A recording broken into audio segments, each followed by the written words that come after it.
మీ destination ఏదైనా ప్రపంచంలో ఏ మూల ఉన్నా CN travel explore the world your way. మెక్సికోలో ఘోర ప్రమాదం. ట్రక్కును ఢీకొన్న బస్సు. ఒక్కసారిగా చెలరేగిన మంటలు. బస్సులో 41 మంది సజీవ దహనం. ఐడెంటిటీ గుర్తించడం కష్టంగా మారిందన్న అధికారులు.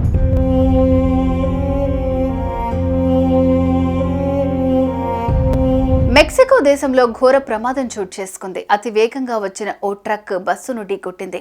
దీంతో ఒక్కసారిగా మంటలు చెలరేగి బస్సు తగలబడిపోయింది.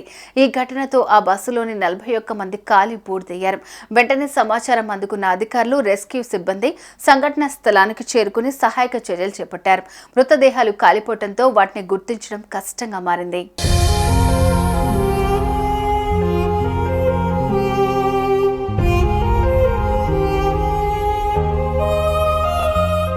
మెక్సికోలో ఘోర బస్సు ప్రమాదం జరిగింది. ప్రయాణికులతో వెళ్తున్న ఓ బస్సును ట్రక్కు ఢీకొట్టడంతో ప్రమాదం చోటు చేసుకుంది. ట్రక్కు ఢీకొట్టడంతో బస్సులో ఒక్కసారిగా మంటలు అంటుకున్నాయి. చూస్తూ ఉండగానే క్షణాల్లో మంటలు బస్సు మొత్తం వ్యాపించాయి. దీంతో ఆ బస్సులో ఉన్న ప్రయాణికులు బయటకు రావడం కష్టంగా మారింది.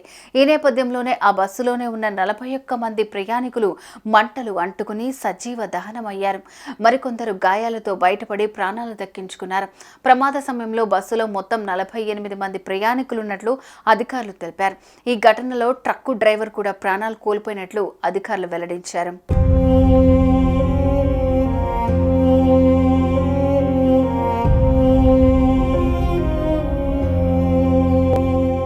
సౌత్ మెక్సికోలోని కాన్కూన్ నుంచి టబాస్కోకు బస్సు వెళ్తుండగా ఈ ప్రమాదం చోటు చేసుకుంది. మొత్తం బస్సులో 48 మంది ప్రయాణికులు ప్రయాణిస్తూ ఉండగా అందులో 38 మంది ప్రయాణికులు, 2 డ్రైవర్లు ప్రాణాలు కోల్పోయారు. ఇక ఈ ప్రమాదానికి కారణమైన ట్రక్ డ్రైవర్ కూడా ఈ ప్రమాదంలో చనిపోయినట్లు అధికారులు గుర్తించారు. ఇప్పటికే దాదాపు అన్ని మృతదేహాలను వెలికితీశామని, ప్రమాదం ధాటికి బస్సు పూర్తిగా దగ్ధమైనట్లు అధికారులు చెప్పారు. ప్రమాదంలో మరణించిన వారి వివరాలను సేకరించి వారి కుటుంబ సభ్యులకు అప్పగించనున్నట్లు అధికారులు తెలిపారు. సంఘటన స్థలంలో సహాయక చర్యలు కొనసాగుతున్నాయని, ప్రమాదానికి గల కారణాలపై ఆరా తీస్తున్నట్లు అధికారులు స్పష్టం చేశారు. అయితే మృతదేహాలు మంటల్లో పూర్తిగా కాలిపోవడంతో వారిని గుర్తించడం కష్టంగా మారిందని చెప్తున్నారు.